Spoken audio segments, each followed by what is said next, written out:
Shalom on YouTube channel, The Engineers Class, and we will study about the Sandwich Theorem, and it is our third lecture of unit limits. So let's start today's journey.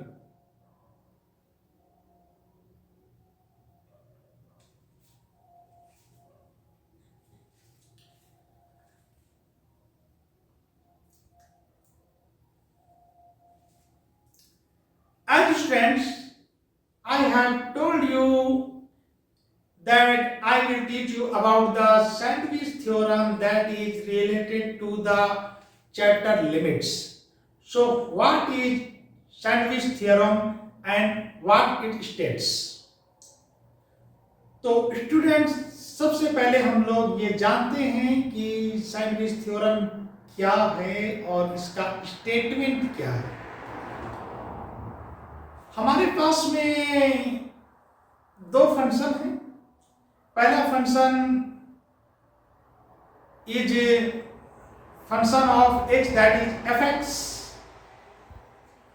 और हमारे पास में एक और function है जो कि x का है, function of x that is gx, और उसके साथ ही में हम एक और फंक्शन लेके आते हैं जो कि h का फंक्शन है दैट इज hx। तो अगर हमें कुछ कंडीशन फंक्शन से रिलेटेड मिलती है, कुछ इस तरह कि जो हमारा फंक्शन ऑफ hx है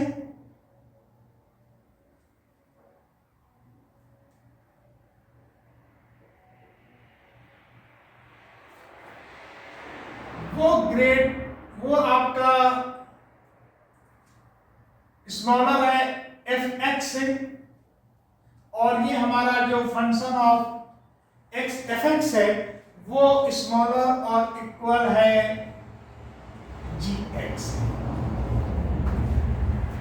अगर इस फंक्शन के लिए हम एक एग्जांपल लेते हैं, late hx relates to such as hx equal to 1 minus x square by 4, and gx relates to 1 plus x square divided by 2।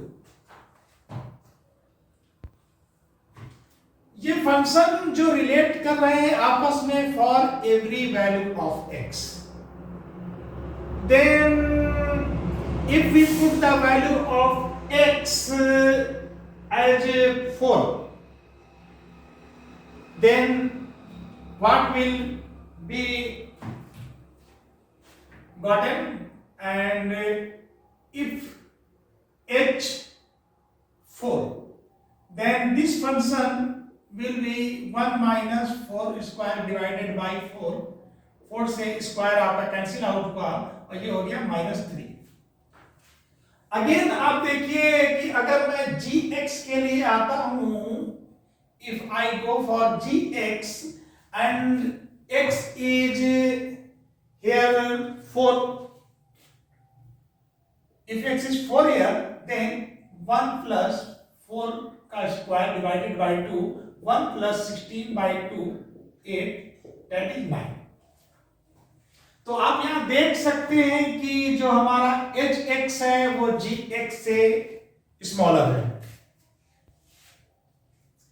Again किसी और पॉइंट पे मैं आता हूं और मैं अगर फाइंड करता हूं h2, then 1 minus 2 square divided by 4, that is 1 minus 4 by 4, that is 1 minus 1 equal to 0।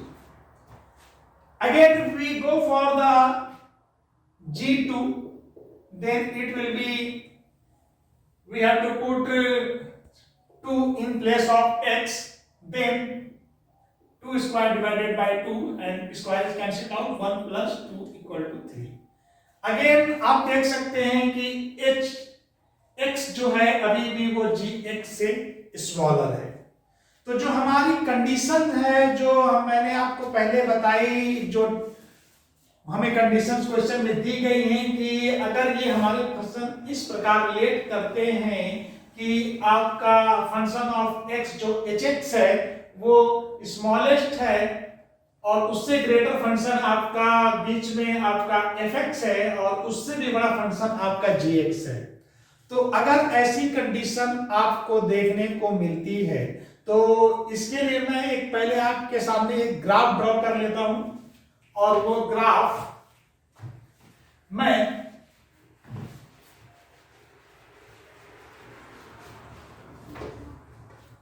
x equal to 0 point पे फिलअप करता हूं। As hx is 1 minus x square divided by 4, again gx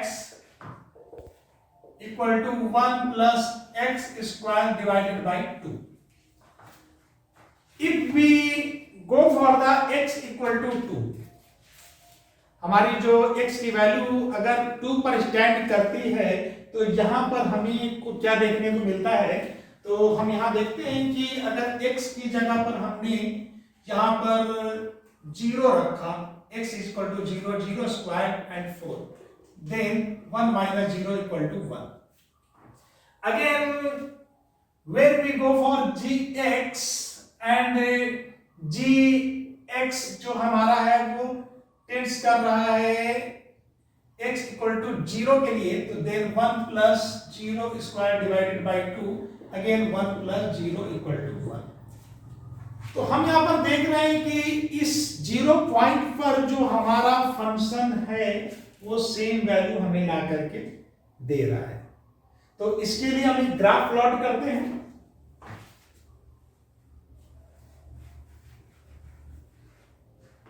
और वो graph हमारा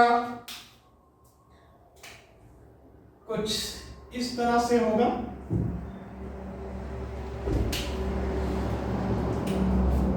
It is origin point.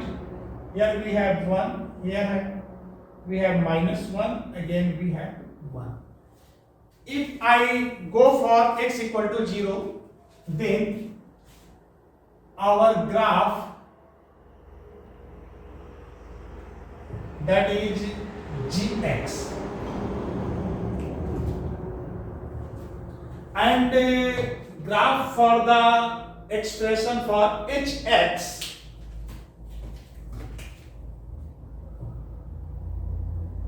is looking like in such a way. Then it is hx, the graph plotted in red color shows hx and graph plotted in black color shows gx.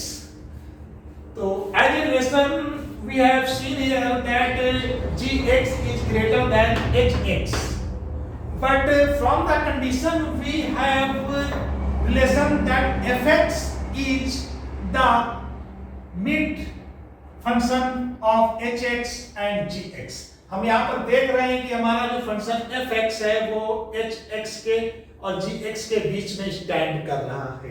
तो इस graph को हम देखते हैं कि अगर हम 0 के लिए जाते हैं उस रिलेशन पे तो हमें यहाँ पर ये एक मैचिंग पॉइंट देखने को मिलता है और इसी के बीच में कहीं पर हमारा एक और फंक्शन है जो कि इसी पॉइंट पर मैच कर रहा है और वो कुछ ऐसा मे बी ऐसा है और इसको हम लोग जान रहे हैं fx के नाम से। तो स्टूडेंट्स आप इस ग्राफ प्लॉटिंग को देख रहे हैं तो इस पॉइंट के लिए जब आप आकर के देखते हैं तो आपको ये एक सैंडविच टाइप का स्ट्रक्चर देता है जहां पर आपका पहला जो ऊपर में ग्राफ प्लॉटेड है gx, that is upper side of bread slice, and hx, this is drawn in red color, is the lower side of bread, and fx, that is in the between the gx and hx, looks like salads, is packed between these two breads. तो हम देख रहे हैं कि ये हमारा जो F x है ये बीच में फंसा हुआ है दो ब्रेड्स के बीच में, और ये लुकिंग लाइक सैंडविच है, इसीलिए इसका नाम कुछ सैंडविच टाइप का रख दिया गया। और लिमिट का जो थ्योरम बनाया गया उसका नाम सैंडविच थ्योरम रखा गया है। तो सैंडविच थ्योरम का स्टेटमेंट हम जानते हैं कि सैंडविच थ्योरम क्या स्टेट करता है। तो सैंडविच थ्योरम हमारा कहता है कि अगर हमारे पास में कोई फंक्शन है जो कि एच एक्स है उससे ग्रेटर देन जो आपका ग्रेटर है उससे एफ एक्स और उससे ग्रेटर है जी एक्स। तो if for the any point of x for any point of x or a different point of x, if the limit of hx and the limit of gx is approaching to the same number, then limit of fx also approaches to the exactly that same number।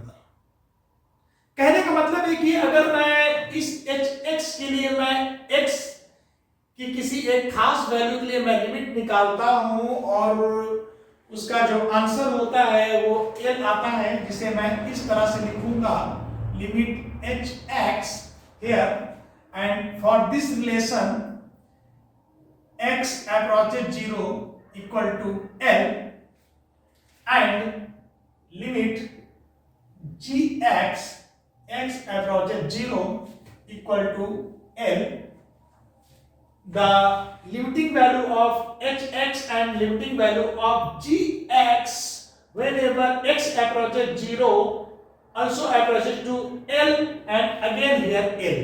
then आपका जो बीच का जो ये function है अगर मैं इसकी limit निकालूं तो ये बीच का जो लिमिट फंक्शन ऑफ fx है, तो ये भी जो हमारा होगा x approaches 0 fx it will be definitely equal to the l।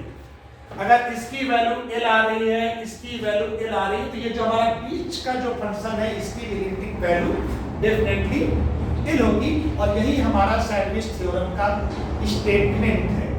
तो इस वैल्यू के लिए हम लोग इस क्वेश्चन को सॉल्व करते हैं as by putting the value of function we have proven before, it will be gone to 1 and it will be also gone to 1, but by using limit we can show it limit hx x approaches 0 equal to limit function of hx is such that 1 minus x square divided by 4 whenever x approaches 0, and by putting direct value method we have to solve this type of limit।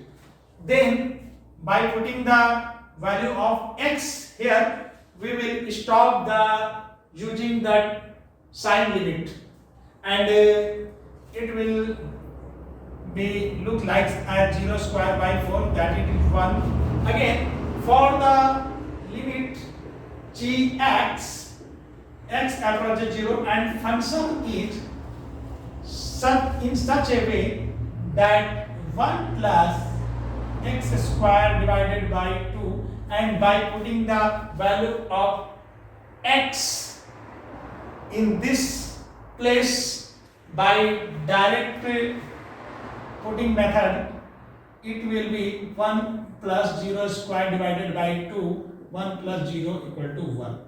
तो अगर हमारा hx का limiting value इतना आ रहा है और gx की भी जो वैल्यू अप्रोच कर रही है वो भी 1 पर ही अप्रोच कर रही है, और हमारा फंक्शन कुछ ऐसा है कि hx से बड़ा है fx और fx से बड़ा है gx, तो इसकी वैल्यू भी हमारी 1 ही होगी।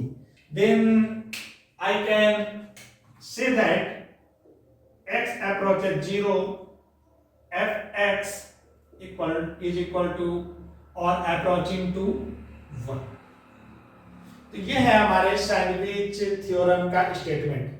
आई होप इस बात को आप अच्छे से समझ गए होंगे, और इसी से रिलेटेड हम कुछ और क्वेश्चंस को आगे बढ़ाते हैं। सबसे पहले मैं बोर्ड को वाइप कर लेता हूं और आप वीडियो को पॉज करके जो मैंने एग्जांपल्स दिए, ग्राफ को प्लॉट किया, तो इन सब चीज़ों को आप अपने नोटबुक में नोट डाउन कर सकते हैं, और या फिर इससे रिलेटेड जो भी हमारे पीडीएफ्स हैं वो आपके डिस्क्रिप्शन बॉक्स में मिल जाएंगे, जिसे आप दिए हुए लिंक से डाउनलोड कर सकते हैं। तो मैं बोर्ड को वाइप करता हूँ कि मैं बढ़ता हूँ अपने और आगे आने वाले क्वेश्चंस में जो कि रिलेटेड है सैंडविच थ्योरम से।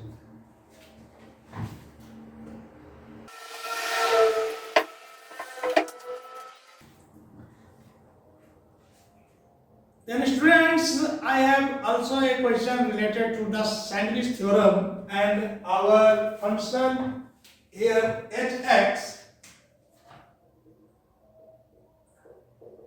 let's as under root 5 minus 2x square, and I have function gx equal to under root 5 minus x square. Here for any value of x,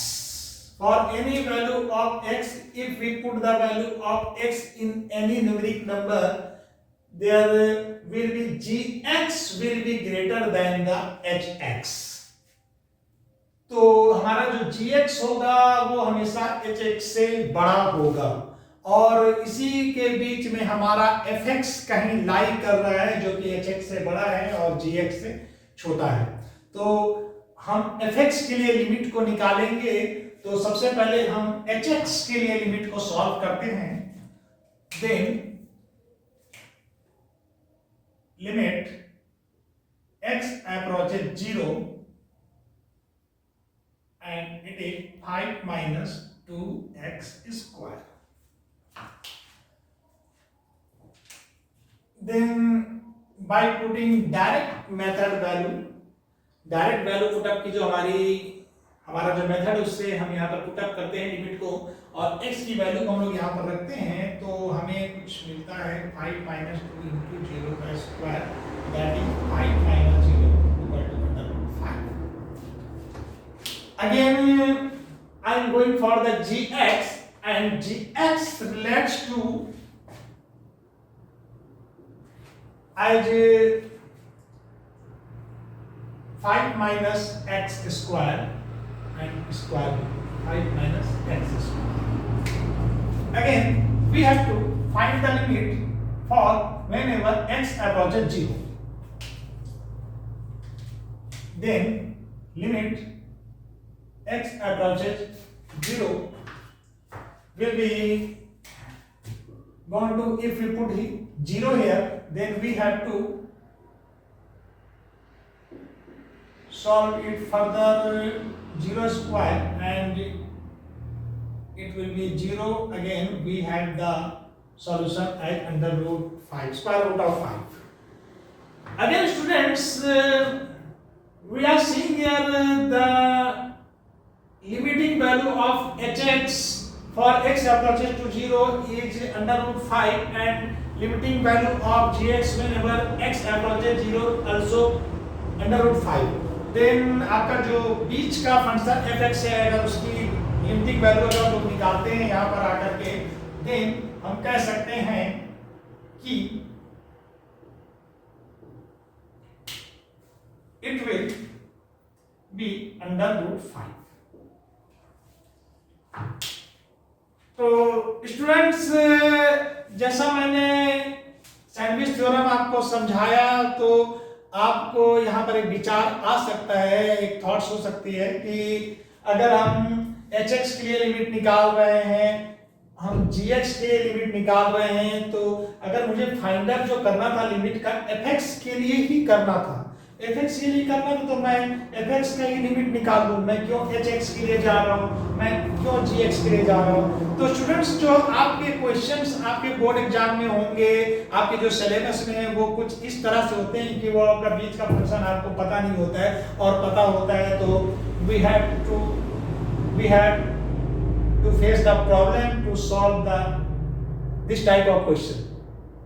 then हम लोग उसके पीछे के फंक्शन में जा करके देखते हैं, उसके आगे के फंक्शन में आकर के देखते हैं, अगर वो दोनों बराबर हो जाते हैं तो हम लोग इसकी वैल्यू को आसानी से फाइंड कर लेते हैं। तो ये एक हमारा मेथड है, और हमारे क्वेश्चन कुछ इस तरह होते हैं कि हम बीच का फंक्शन का लिमिट फाइंड नहीं कर सकते हैं, तो by using sandwich theorem we can find the solution of limiting value of function f(x) whenever x approaches to a particular value। एक और क्वेश्चन के लिए मैं आपके सामने पढ़ता हूं, तो ये क्वेश्चन मैं आपके लिए छोड़ता हूं और ये हमारा फंक्शन है। देन hx जो है आपका, hx आपका रिलेट करेगा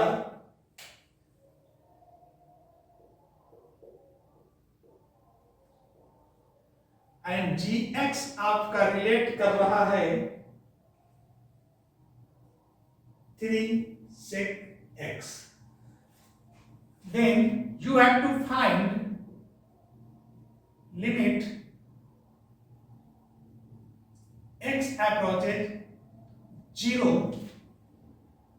fx when fx is equal or greater than hx and fx function of x fx is equal to or smaller than the function gx।